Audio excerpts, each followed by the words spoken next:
Welcome back, everyone. Thank you for tuning in to this week's video on mold remediation.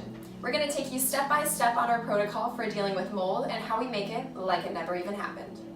The first step after you call us is to inspect and do a mold damage assessment. We carefully inspect your property for visible signs of mold. Mold feeds on cellulose and water and can be hidden from plain view.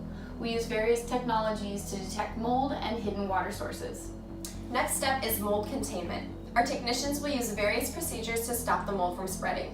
We may try negative air chambers to isolate the contaminated area with physical barriers and negative air pressure to help keep the spores from spreading. During this process, all heating and cooling systems will be shut off.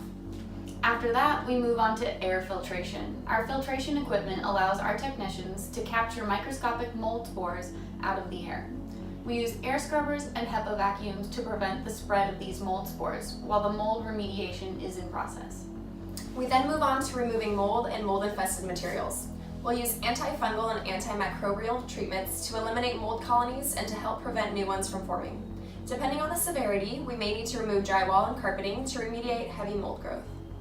During the remediation process, we take your belongings back to our shop where we then clean your furniture, decorative items, curtains, clothing, and other restorable items that were affected by the mold. The final step is the restoration of your property. We do anything from minor repairs such as replacing drywall to major repairs such as reconstruction of rooms to pre-loss conditions. Well, that wraps up our mold remediation process.